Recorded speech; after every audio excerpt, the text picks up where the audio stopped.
All right, guys. We are live back with episode, my goodness, I think we're on 14 now. This is amazing. We've been doing this for 14 weeks straight. This is Fast Forward, presented by CAD Management, Austere, and of course, our amazing partner, LinkedIn.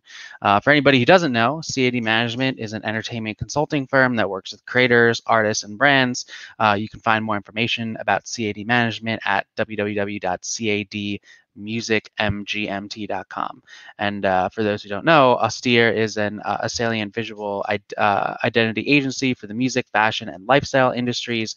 Their agency's three-phase elevation blueprint focuses on elevating branding, developing and maximizing content for digital and social strategy, and advertising and creative services. For more information on Austere, please visit www.austerevisuals.com.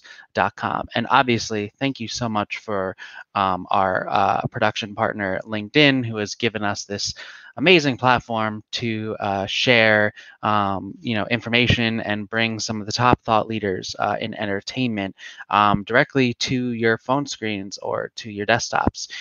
So just want to say thank you again to LinkedIn. And obviously, one of our, not necessarily sponsors, but just want to give them a quick shout out too, is HyperX, who was kind enough to gift us some headphones. So if any of you guys are doing podcasts out there, please check out these headphones. They're amazing. Just want to make sure we give them a shout out. So back to the programming today. We have an amazing guest here, Barry Summers, who is the co-founder and CEO at FanTracks Digital LLC. To give you a little background on Barry, he really is a icon in the production and live music scene. He'll give you kind of the rundown on exactly what he's done and who he's worked with. But my goodness, this man's credentials are really off the charts. So I'm going to bring him in just to have him introduce himself. How you doing, Barry? How are you? Thank you for that very warm introduction. I'm not up to it, but Yeah, absolutely. So Barry, for those who don't know, I mean, give us a little background on your experience in the live concert business and production. I mean, you've been doing this for, it seems like, 30 plus somewhat years. So please give us the sure. rundown. Well, my humble beginnings kind of actually started working in live production, non-broadcast. I was fortunate to work at some casino theaters with some notable theater producers, and I was introduced to Dick Clark early on when I moved out here from New Jersey about 30 something years ago, early 90s. And he gave me kind of opened the door and gave me my first shot, let me fall on my face, but ultimately allowed me to produce an early version of American Bandstand for a few casinos. I mean, kind of relaunching some iconic brands early on, music brands. I was fortunate enough to spend some time at Dick Clark Productions and dive into the amazing archives, rock and roll. I mean, I grew up in New Jersey. I grew up in the classic rock scene. So that was in my DNA when I came out here initially. And from there, things just kind of snowballed. I kind of got tired of producing shows for other people's brands and other people's IP, intellectual property. So one thing led to another. I was working on some shows in Atlantic City at the time at the Taj Mahal, Mutual Relationship, Steve Getka. I was producing some Dick Clark shows there at the time. We were doing some live boxing. So I was doing live broadcast many years ago. It was ESPN USA Network at the time, and we were doing live boxing events. At that time, it was being satellite uplinked, and I ended up producing and launching a series through VH1 Classic and Taj Mahal called Decades Rock Live, which is kind of what put me on the map, where we were featuring legacy artists and teaming up with some of today's hottest stars at the time. This is 2006-ish into 2007, and we did a Doors tribute, and we did Heart with Carrie Underwood, and I was the one responsible for getting Alice in Chains reunited for this Heart tribute that we did for decades, and we did Pretenders with Kings of Leon, Incubus, Shirley Manson, Iggy Pop, Death Cab for Cutie, Billy Joe Armstrong, Fiona Apple with Elvis, Leonard Skinner with Three Doors Down, Hank Williams Jr. and Bo Bice. All these collective collaborations that were kind of once in a lifetime concert experiences. That's what really got me involved with series, music, live production on a consistent basis in a series format. So Decades became a critically acclaimed series. It was just kind of something that was something we all were passionate about, and it became kind of like this cool thing. And from there, I started doing live concert films and other series for everywhere from VH1 Classic to Access TV or HDNet at the time. Currently, my programming, you can find it on DirecTV, Sky in the UK, Virgin in the UK, ZDF in Germany, MTV Japan. I ended up creating my own studio and production company over the years, and we put out everywhere from produced Guns N' Roses to Leonard Skinner to physical consumer products over and over again. And then we started releasing Pretenders, Twisted Sisters. I mean, my list goes on. I have a whole collection in the back. Yeah, we love the background. I mean, I'm home. I got my white shirt on. I got shorts on. I dressed up just for this. We dressed up, but this is my living room where I keep all my collectibles. But ultimately, you know, we had #1 Billboard, few #1 Billboards. My Bonnie Raitt friends released RIAA, sold platinum or gold, platinum. I'm not even sure what's on gold. I want to say it's gold, 50,000 units I get the time. So physical product and clearing the rights for this product became second nature for me. And as a small company, when you're working with Dick Clark Productions or working with Viacom, everyone's cheap. So you have to do everything on beer budgets. And I was always painting on a much bigger canvas than I probably had the budget for, because I'm a very visual producer and I really take notice of all the little things from building the content, what's going on screen, you know, making sure it works with the songs. I really kind of get in on a granular level. A lot of artists appreciate it, a lot don't, but you know, that's okay. Ultimately, I built a studio type of company, and that was my model, was producing, was entering into partnerships with bands, long-term, like a studio deal, in which all rights would be cleared and they would be a partner and they would share in on what the revenue that we produce from the programming that we would distribute across on a worldwide global scale. Technically, the cable broadcast operators, and that's been my business model, going all the way up to COVID, that I'll take you up to, which was one of the last shows we produced was in New Orleans, Mardi Gras.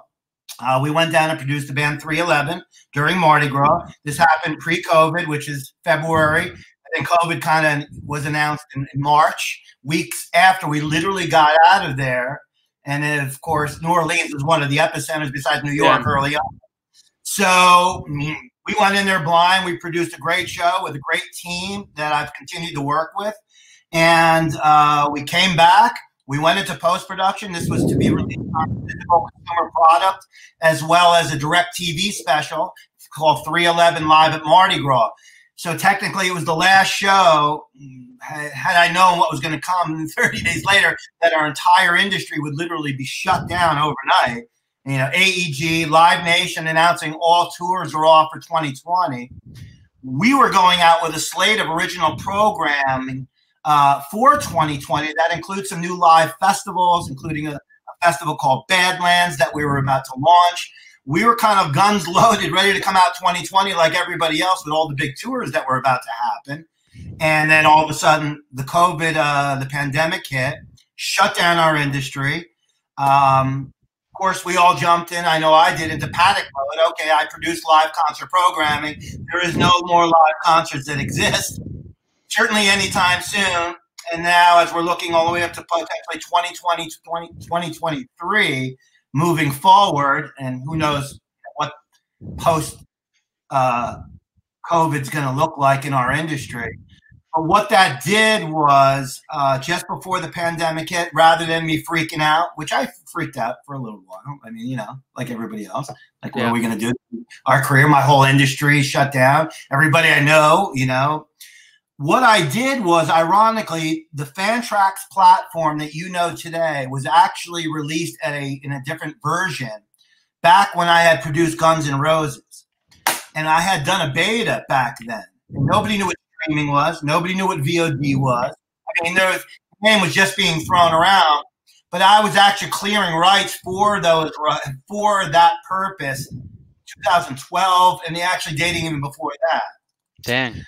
Having had worn all these different hats, knowing how to produce a high-level production at the highest quality for our broadcast partners, having understood distribution and knowing how to take that programming and monetize it and distribute it globally to our broadcast partners, having understood how to clear all the proper licensing for publishing, for physical, mechanical, for physical DVD, getting label waivers, all a part of what my day-to-day business was for the last, 20 years.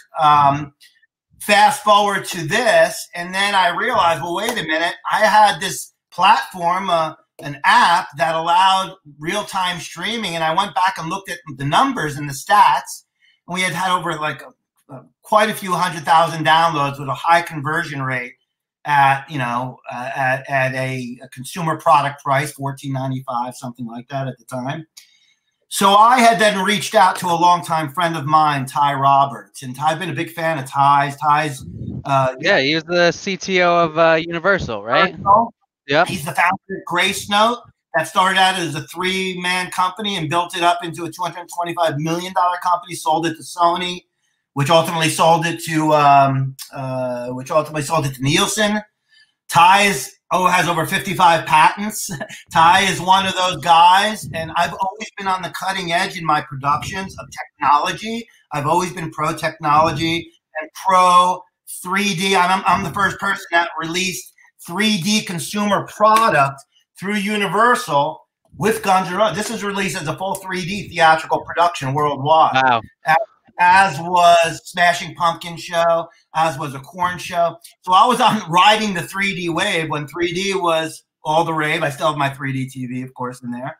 I love it. I haven't watched a 3D film on it in a while because 4K, of course, stepped in and VR 360 stepped in. Yeah. So you can time that just by going every year to Consumer Products Convention in Vegas, and you'll see whatever's hot on the rage. You don't see 3D anymore. You see 4K, VR, AR is all the hot trends. So I had produced a Guns N' Roses concert film, Ritual Delo Habitual, live at Irvine Meadows, which we released, and as well as the full live album. All my programming, there's always high-end premium audio attached to what we do. We're recording at 24 bitrate 96K, which is the highest audio you can get, at least right now, in the internet. And we're actually doing something called Sonic 360, which is a partnership that I can't get into too much. We have some patents going on around some of our technology, but we're creating real, true 360 immersive experiences now. And that's where FanTracks kind of shines and separates for what you've seen, what you've recently seen, and what you're going to see in the future. But ultimately, VR 360 AR, we've embraced that. We've incorporated AR now into our first production that we just launched with Bush last Saturday nights ago on the, which was our official launch of FanTracks. Part of our what makes our programming unique is first of all, we're producing at the highest quality. We're producing in HD, 4K, AR, and VR. We're capturing in all formats. Unlike any other streaming platform, it's likely going to be HD or 4K, and technically you're not even going to see much 4K online yet, while that'll change. Right now it's mostly HD based on what your connection speed is going to be. Or is, of course, with 5G coming in, that's also going to change things.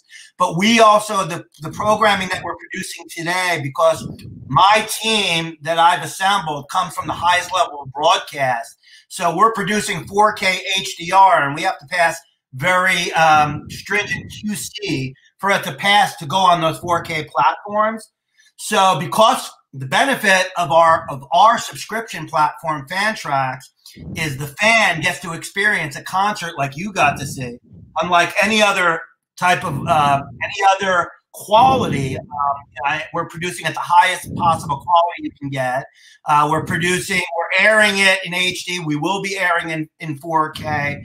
However, we're also creating a high-end version, so anyone with a home theater system will be able to watch it in 4K, HDR, full 360 surround. We're having discussions with 2 360 companies right now that will be incorporated into our next version. We're also what I found to be, I mean, if you were to look at the industry just over the last 3 months, you're seeing the term virtual live concerts being thrown around way too much, in my opinion. Yeah. Everyone kind of has a different definition of what that is. And right now, it's whatever we want it to be, right? It's whatever I put in front of you. Really, what I'm going to tell you is a virtual concert. So it could be somebody in their bedroom, it could be somebody in their garage, or it could be somebody, you know, at the new drive-in theater that one like Brad Paisley did, and they're going to do a live stream from there. It could be that as well, which is one step above, closer to the professional level of a multi-camera shoot.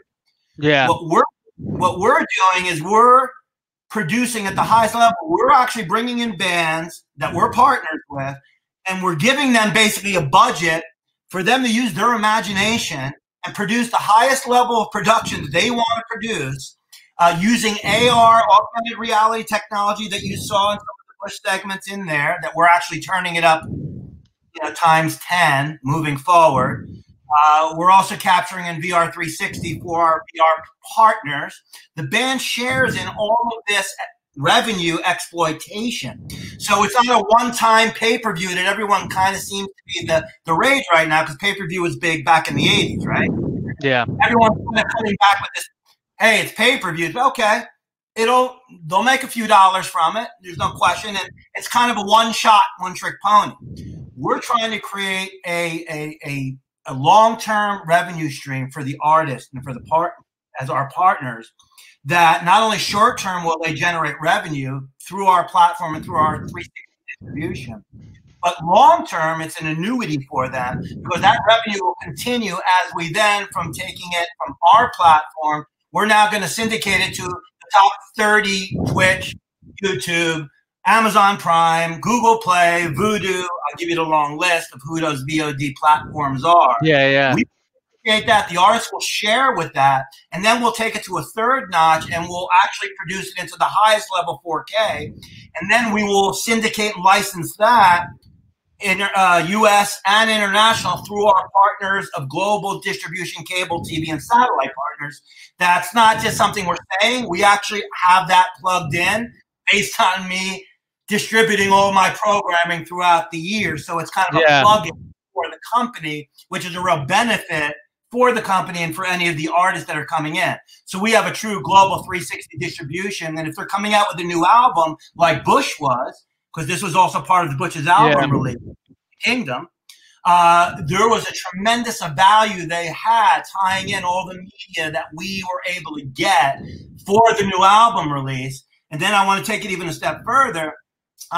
Some of our features. So we have one thing, getting back to building what I thought was the right virtual concert. One thing I noticed was the isolation between any live performance going on now without an audience and with no audience. So we created something called Crowd Roar, which is an audio technology that we have a patent that we just filed for, that allows real-time audio from the online audience that goes back to the band. So the band actually feeds off of the crowd and the live energy, thus escalating the live performance and the true live fan crowd integration. I'm sure you saw that in our last production.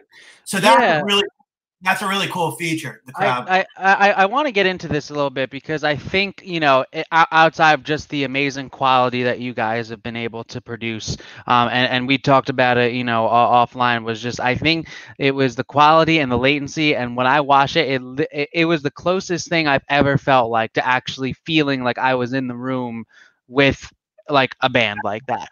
And it was. Okay, I'm sorry. Go ahead. Yeah. So with that said, I mean, look, what I was really fascinated about was just the different levels of monetization models that you guys had really built in here, right? So let me kind of go in here and just like, kind of list off a couple that was in the release that you guys had put out. You guys had pre-show channels with premium content, special merch deals, and different signings. So can you kind of walk us through, like, from a monetization model, how is an artist like Bush like actually going to monetize this entire show through all these different avenues that you guys have created for them outside of just the original content, the content wheel that you were talking about? Sure. Well, I think our goal was, when building our platform, was to try to create that live concert experience that we all kind of are used to and that we grew up to, which means going to the concert early, pre-show, hanging at the bar, the actual live show, and of course the meet and greets that happen at every show. We wanted to bring that back. The merch component, where people are buying merch and seeing, and activating that for the band. These are all revenue streams that the artist, relies on. And secondly, just the bar area, from the simplest things from us. Not everything may have its own revenue model around it, but as a whole, we wanted to kind of give that audience, the fan that comes in, that experience from hanging out with their friends early on through chat, that they can hang out. There were some suggested Bush themed drinks that were available, that we had a bartender kind of on camera demonstrating how to make that, with a component of food delivery through Postmates and the beverage company. Name seems to forget me at the moment.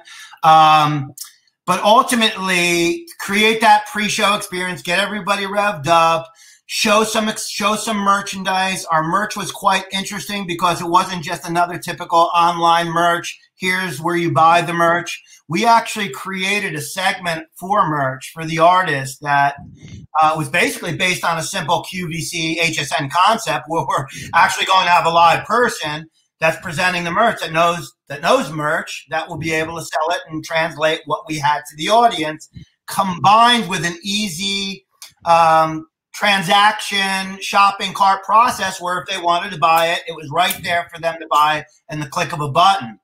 And so that was one component we wanted to integrate into it.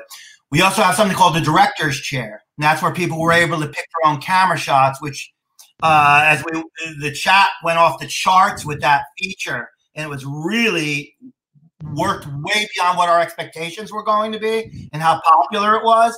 And to that extent, that's another patent that we are actually filing around our director's chair and how that all works. And we're also going to be able to make that available.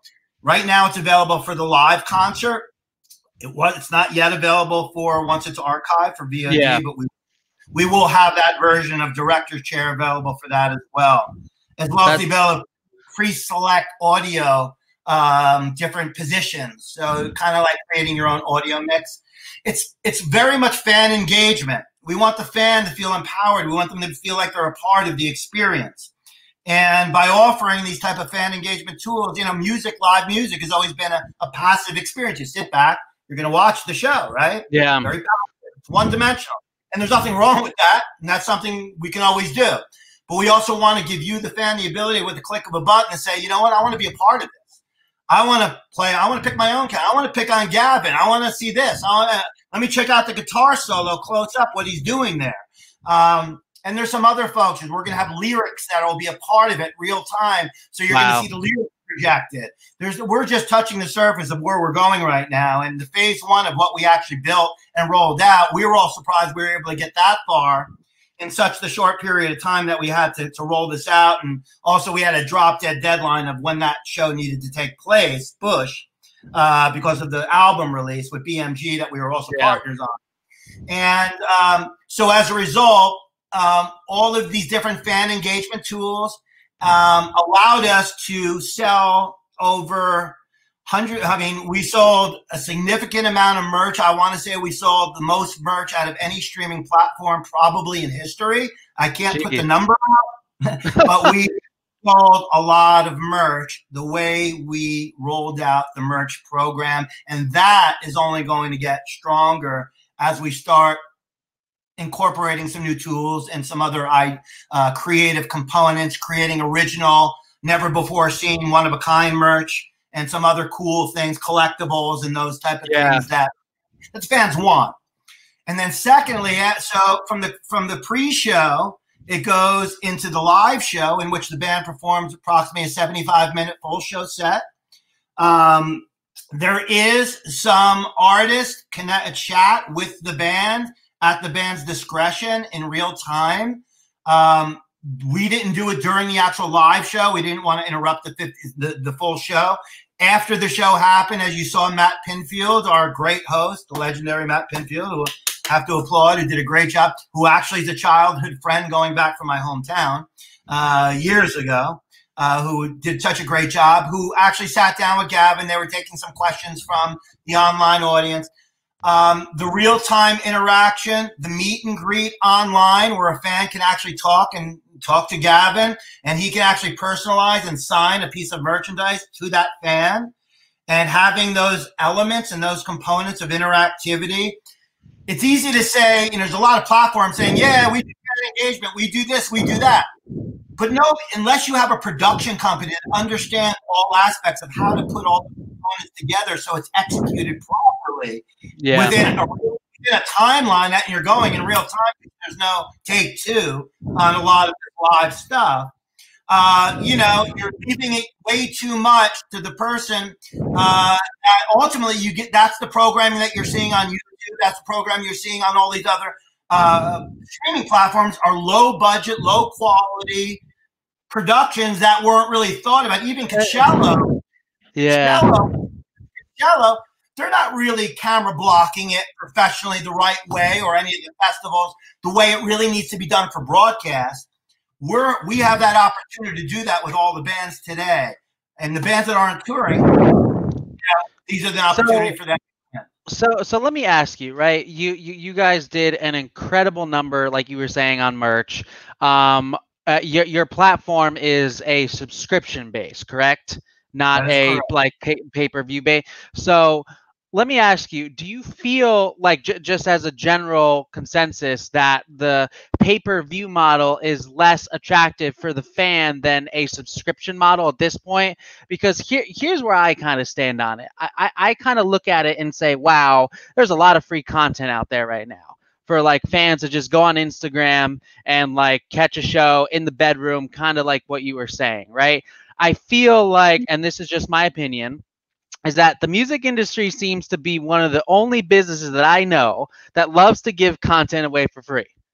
Like outside, like I don't know. I think it's like one of those like businesses that just like I don't know.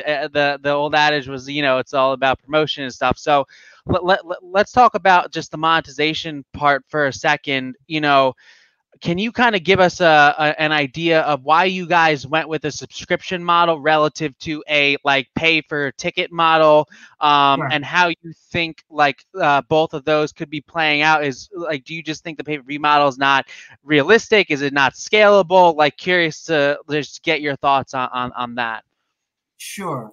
Well, I mean, there's a lot of pay-per-view models out there. Our belief is we want to cast the widest net of fans, and we don't really want to have to put up any barriers. And a barrier clearly is a pay-per-view model. And proposition a fan, here's how much you're going to have to pay to get into experience this concert. We think because, like you said, there has been a lot of content of live programming out there that has been given away for free, whether it's on YouTube or whether it's sponsorship driven.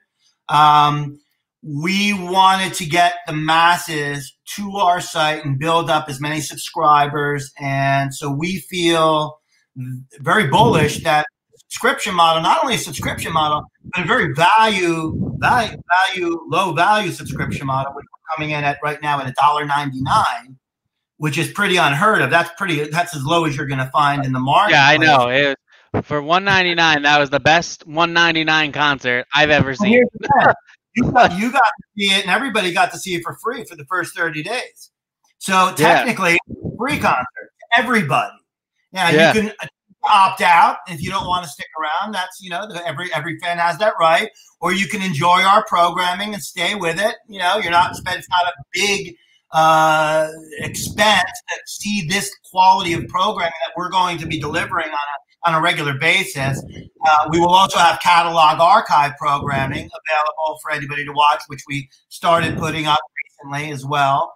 But ultimately, it's our live, high-quality programming that a subscriber can expect us to look forward to, not only short-term during in the middle of a pandemic, but hopefully, you know, for a long time. And so why we're not closed completely off on a pay-per-view model, if it makes sense under a certain situation, we're not going to tell an artist, no, we're not going to do that. We need to understand, but we also want to explain to them our model and why we feel they can make more money short-term and long-term under our subscription model versus under kind of like the, you know, one-shot pay-per-view, take the money and run model. These are long. Here's the thing: the terms of the partnerships allow us to produce higher quality program because it allows us to monetize it and exploit it over a longer term. So the programming that the artist is actually putting out is much higher quality than anything they could put out. And the revenue stream actually comes back then because it's a higher quality product, which opens up more licensing opportunities because it's a higher quality product, allows them to make a lot more money versus just going for the quick fix, low budget. I'm not going to name the platforms out there that are doing it. I'm going to be a little more respectful, but there are certainly enough platforms that are doing low budget, roll up the truck, film it, throw it up there, and it is what it is type of production.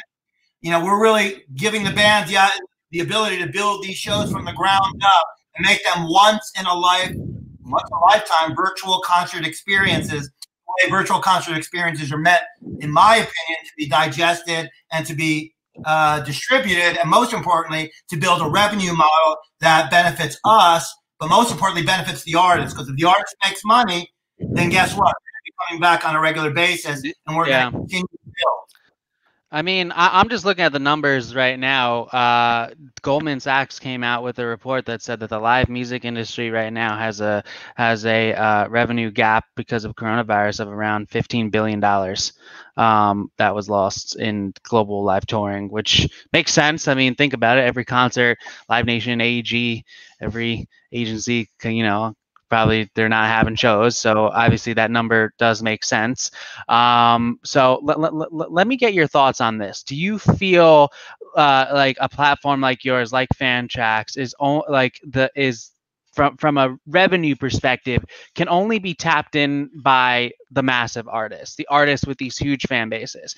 And where do you feel that some of these younger independent artists can really come in and maybe use a platform like yours, or use a technique and some of the strategies and the technology and the offerings that you guys have? Just curious to get your thoughts on that. Those are great questions. Our model right now is targeted, because we're early stage still, at artists that exceed 3 to 10 million fan base, or anywhere there in the middle.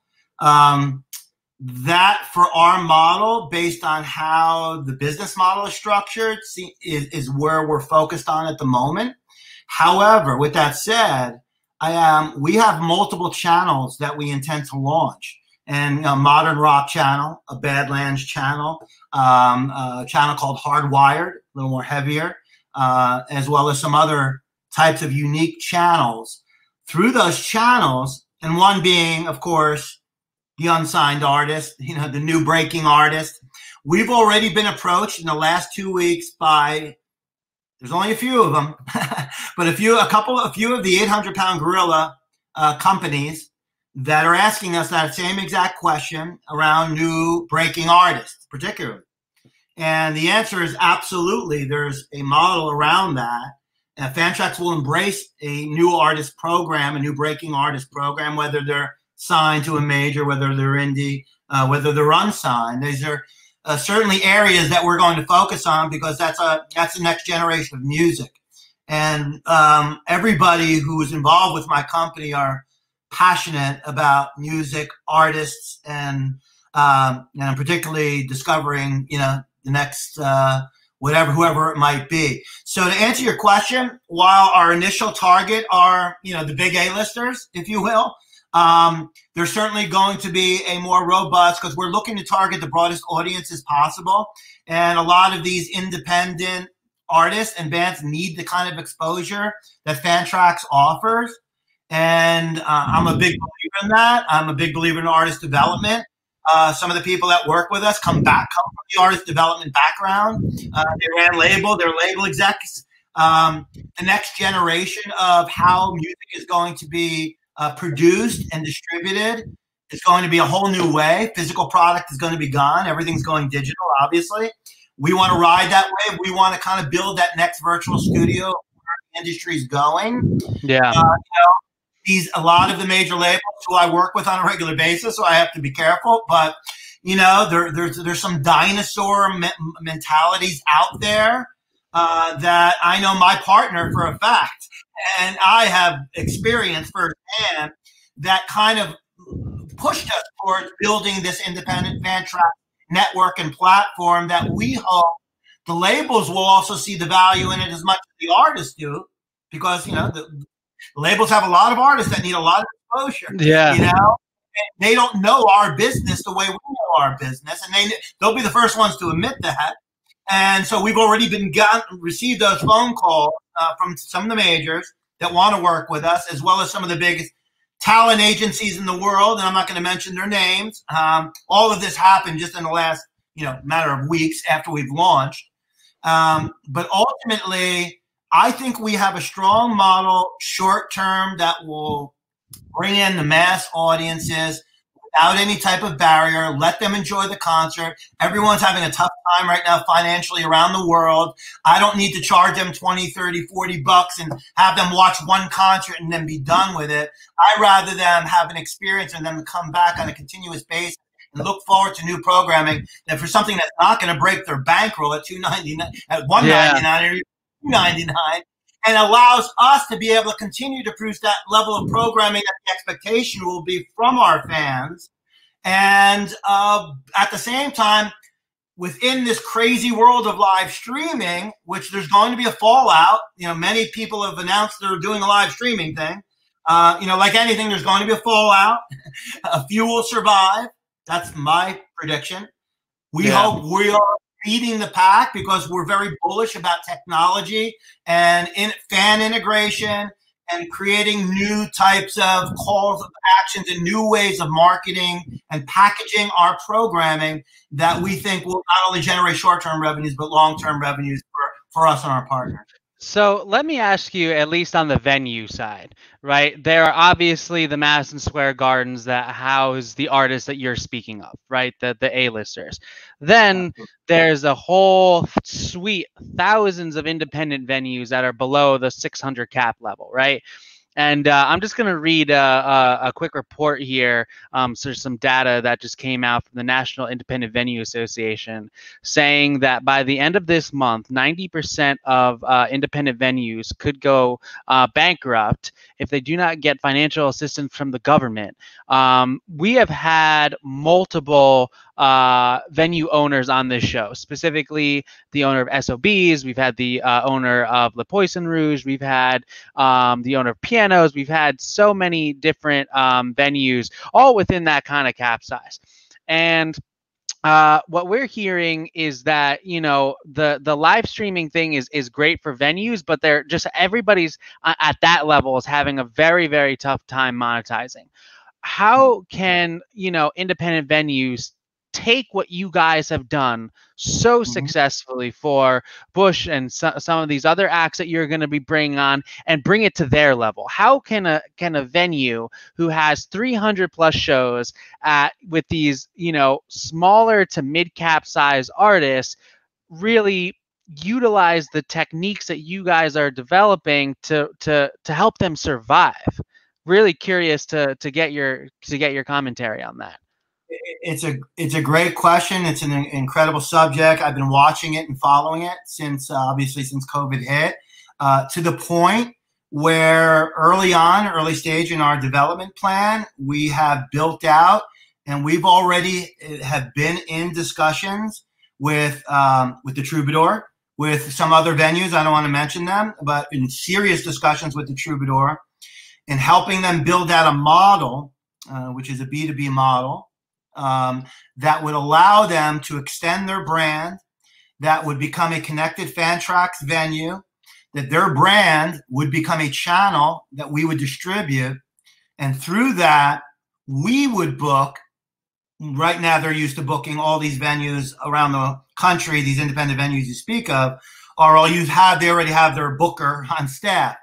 What we have proposed is that we work with their booker and we actually begin to book the venue under our, what we call our broadcast FanTracks Most Favored Nations contracts, which allows us to get the artist at a reduced, if not cost rate, in which the venues can't pay that because they work on a gate. There is no gate for them to work on. So their models are upside down. Even with a 20% capacity, their models are still going to be upside down because if you look at the cost of what that band's going to cost to come in and what the drink revenue is going to be at the end of the day, as you've seen, they're going to be still underwater. So that model doesn't work at all.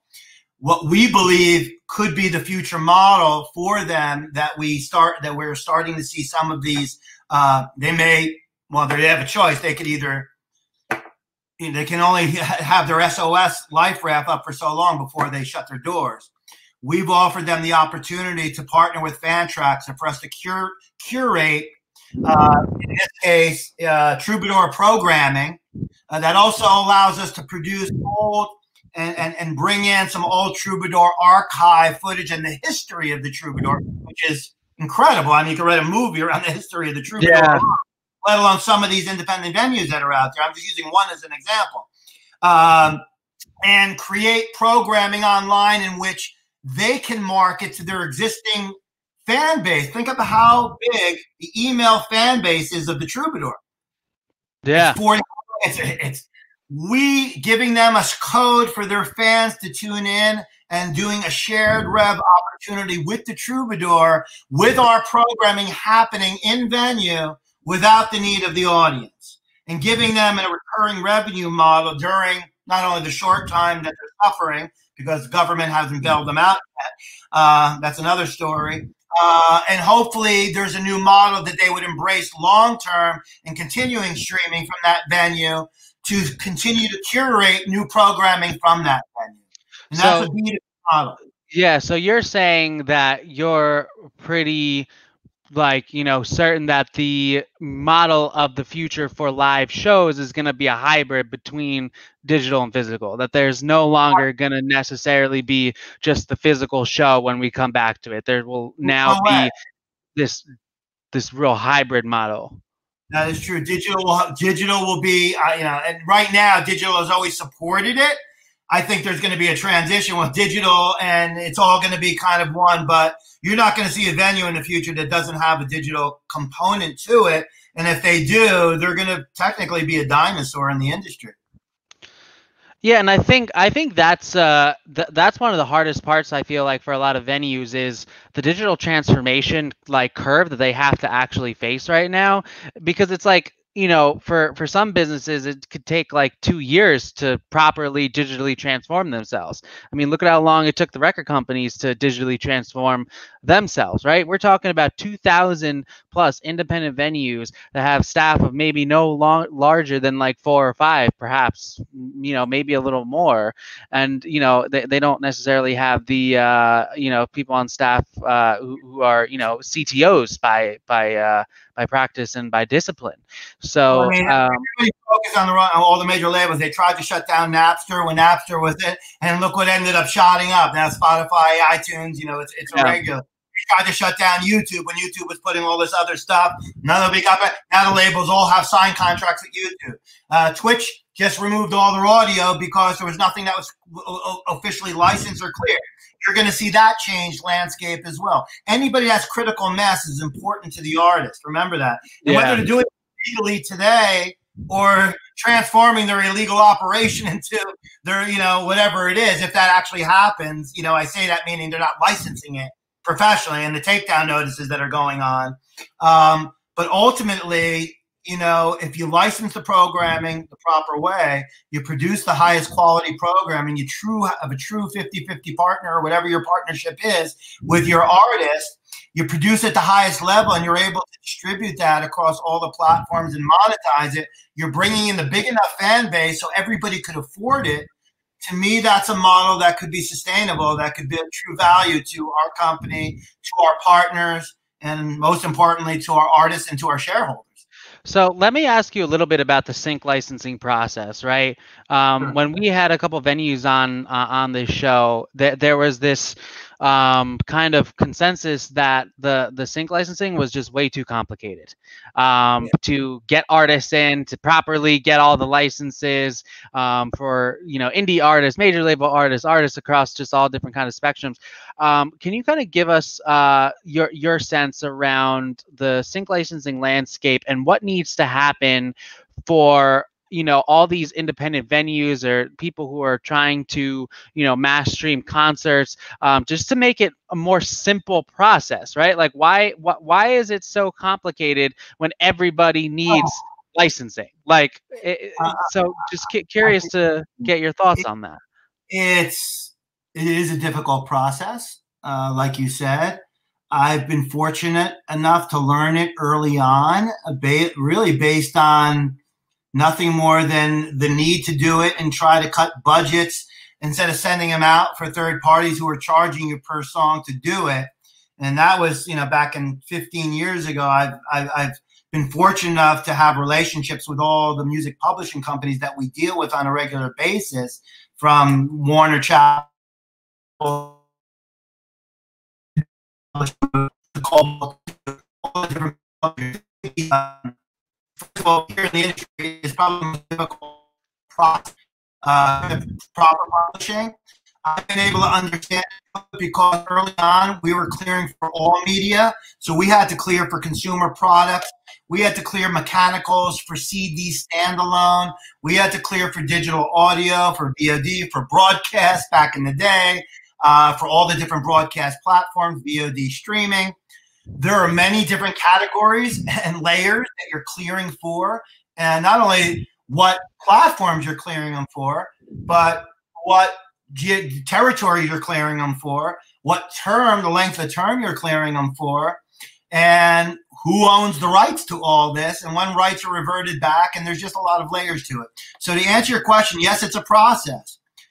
I've been fortunate enough to happen to master that process, and I've been fortunate enough to clear some of the most difficult songs probably in the history of music clearances, and not only for my own shows and my own artists, but what becomes even more difficult is when you have these live bands playing cover songs. Yeah. And in Guns N' Roses' case, I had to clear Pink Floyd's The Wall. I had to clear, we had to clear The Who, The Reaper. We had to clear Bob Dylan knocking on Heaven's Door. We had to clear, I mean, McCartney's Live and Let Die. I mean, these were the most difficult songs probably to clear in history. I cleared each and one of those songs, and we got them cleared, and we got them all cleared and licensed, and it became clearing the simple songs which the artist controls 100% of the control rights so much easier. But the biggest problem that you have in the industry is you have multiple writers. And if you have multiple writers, each of them have their own publisher representation. So while something may be sitting on Cobalt, somebody may be sitting 50% on Sony, and the other 30% may be on Warner, you have to clear each of those with each of those. Yeah. And if that song has X amount of writers and they got these independents, I mean, Sheryl Crow that we produce, I love Sheryl, amazing show, amazing songs. I must have had to clear about 30 different sync licenses. And sometimes you have to clear 10 licenses for one song. Wow. So that's the level. It's very sophisticated, but if you we happen to master it, and we're happen to be really good at it, which allowed me to bring in that template and that plugin to FanTracks. So moving forward, which we just did on our first one, and we'll continue to, we'll all be clearing on all the proper levels, because we're not only clearing it for our platform, mind you, we're clearing it for future broadcasts and for future distribution. So that's the story with publishing and syncs. Do you think though that like if they just made it a much simpler process that you know these independent venues and I think specifically the independent venues would have less of a fear about trying to do this at scale? The issue that you have is you have everyone, you know, at different rates, and the goal is, as a production company like ourselves, is to try to get everybody on the same page to pay the same exact rate. Yeah, and it's called most favored nations. You're getting an MFN, the most favored nations rate, that what's good for them has to be good for that. And when someone holds out that they want an extra 10 cents, it screws up the entire deal. Sometimes you can't even put it out as a result of that. I feel like the solution to what you're saying, and it's really, to me, it's technology. It always comes down to technology, is the ability that when you're clearing rights, it goes into one source to clear, one system that gets distributed to all the rights holders under one sign-off, almost like a DocuSign, where everyone has to sign a multiple document. It's the only way you can streamline anything in the digital age. Otherwise, it's the same thing you're getting. I mean, I just got 5 in the mail in the last month of different sync agreements that had to get signed and executed and sent in a PDF file. It's a mess. And I would agree with you, and maybe we should put that on our, you know, rapidsync.com. Yeah, like really, like it's just so funny, you know, like obviously there's a reason it's a complex thing, and you know, it's amazing that you guys have been able to master it, but I'm gonna be, I don't know a lot of people who know how to master it the same way that you guys do, like particularly on the venue side.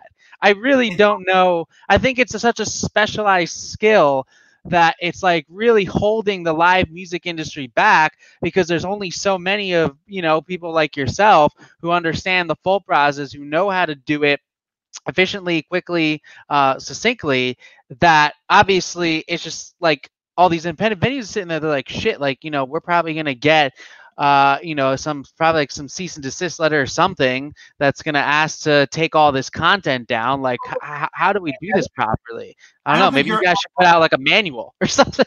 Like. I don't think you're anybody unless you get a cease and desist letter, number one. So everyone's like at one point in their lives, but that's what actually allows you to learn the process early on. If you get those, you start understanding, you know, I mean, it's part of the process of learning. Certainly there's growing pains. There's also a learning curve.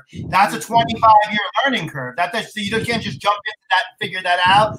You have to anticipate what's coming in my business, from the production side, from a licensing side, from a liability side, and from a coming in on budget and delivery side and distributing side. You really have to be a few steps ahead. Otherwise, I can give you a list of things that can happen, that have happened. Yeah, and I think too, you know, that's why I think from the live side, right? They just had like blanket licenses with all the publishers that would cover like the actual performance of the song, but now that this is going to be a component, it almost seems like every venue needs to have an expert like yourself to go and consult with.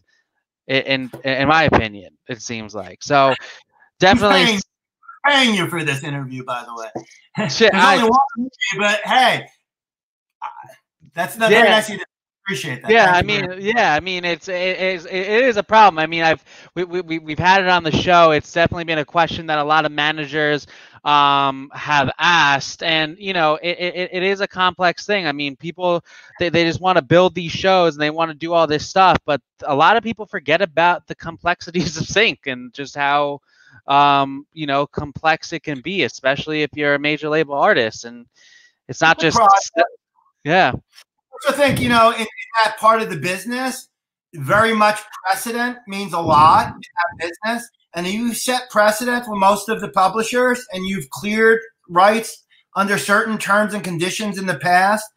You know, it's a tough time. They're not going to reinvent the wheel with you. They know you. They know that, you know, this is your thing. You know, once in a while it might happen, but anybody new coming into it, you're going into a minefield. I mean, if you don't know it, if there's no set, and a lot of these companies out there, streaming companies, just went out like it's the Wild West, thinking that they can just air stuff without the repercussions. I already know a couple of them that have already been sent. The notice, they've already been kind of scarred as a result. You get kind of been put on that blacklist. Like, that's the company that did that, so they're not so apt to want to go there even trying to ask for something. But they're like, why? When you just totally just disregarded us for the last 4 years, so you got that too, So we got a couple of good questions in from the audience. I just wanted to get to at least one of them because they always ask why we never got to audience, because there's always great conversation going on. I think the most interesting question that I have here is what is your recommendation for newer artists with low budgets to create really great live streaming content if they can't afford the route that you guys are taking? Which I think is an interesting question, because you have so many artists trying to do this creatively. Obviously, that like they may not be able to tap into resources like you guys have. So what would be, I guess, your second tier option to? I would say go to some of your online software tools and apps that are available. There's some cool stuff out there. You've seen some stuff online since the pandemic. A lot of people streaming some, cool stuff. I mean, they're all at home. There's, camera angles. They're in sync. The audio sounds good. There's a lot of low budget things that, people that just want to put their music out and be heard and, build your little following that way. That would be my recommendation. The next level to that, there's some independent artist venues that have foot traffic that, I'm sure all the upcoming artists know about them that are out there. I don't want to promote any one of them, only because I don't want to have any sponsors or affiliation at this point. But FanTracks will be offering a platform for breaking artists that, just keep your eye out for that and, come in, check out our site, look at what some of the other artists are doing. But it's kind of pretty impressive with some of the cool tools that are out there.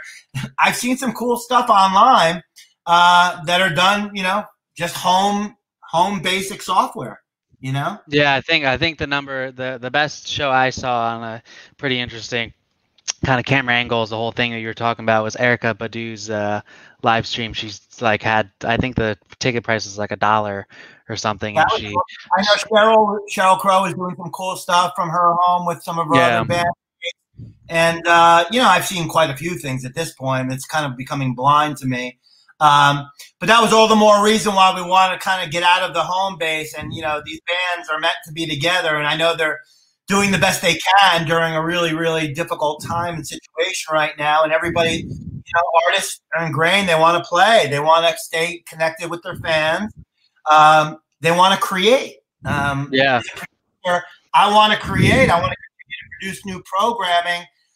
There's nothing more that I get out of it is this, is to be able to take my vision or someone else's vision, actually be able to turn that into a reality on stage and put smiles on people's faces during a really tough time when everyone's looking to find new ways to smile and not be miserable, No, yeah, totally. And the last question here.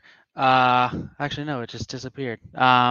I guess whoever just dropped that question in, just put it back in, and we'll get back to you. But Barry, are there any last predictions or anything that you want to say? And then please give us where can we follow you? Obviously, you're on LinkedIn, so I'm sure people can go and click the follow button there to kind of follow what FanTracks is doing. Sure. But yeah, please, To recap, we're going through a tumultuous time right now, a very uncertain time. Anybody that thinks they know what's going on in our next 6 months to a year is probably just guessing. So we're trying. I think short term, our goal is to build a new type of experience, unlike anything that fans or music lovers have experienced, incorporating high quality programming, technology, and cool, interactive, engaging tools that the fans love.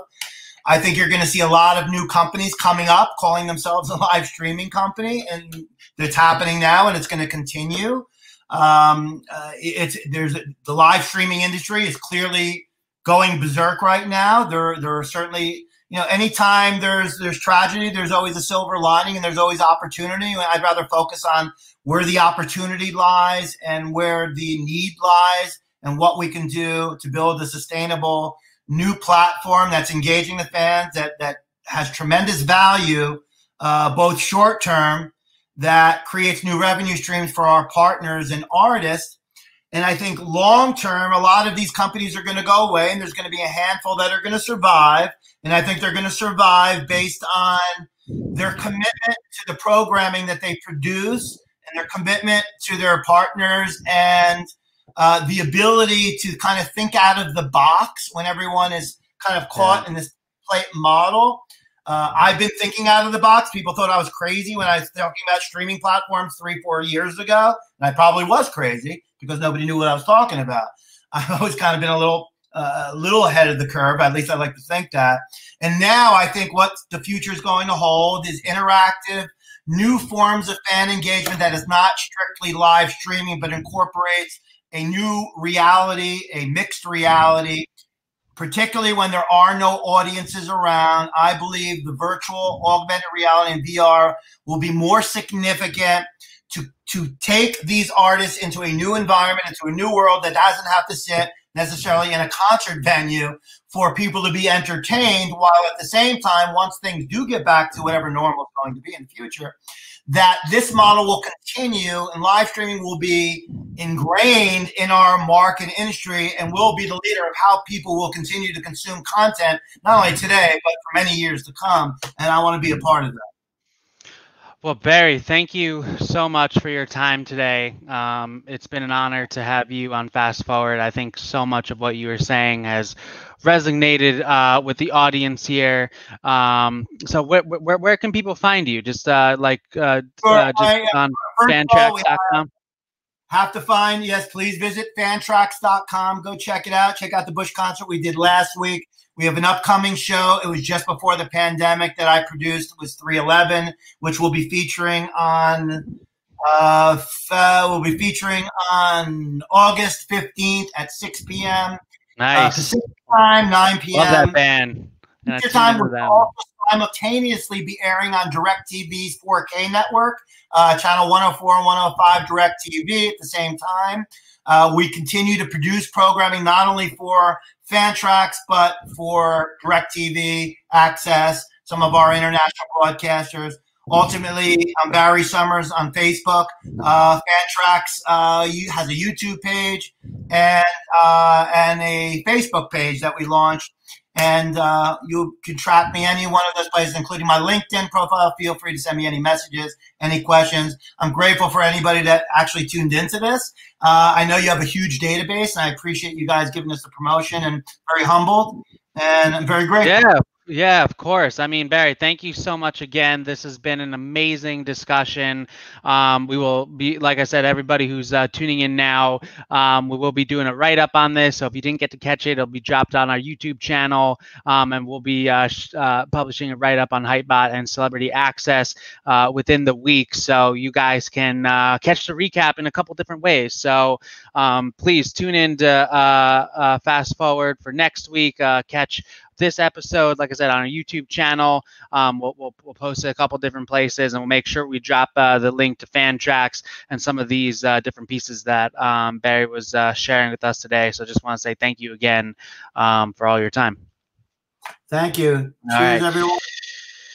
All right, guys. Well, another episode has concluded a Fast Forward. Once again, wanted to thank all of our sponsors, LinkedIn, obviously, for giving us this amazing platform for live streaming. We have Austere Visuals. Thank you so much again for always creating these amazing visuals. And to C80 Management, our company, for the entire team here supporting this initiative. Like I said, we just want to give you guys the best information out there. there. Barry has blessed us with such a great perspective on live streaming and all the different elements that go into it, and really like what does the future hold.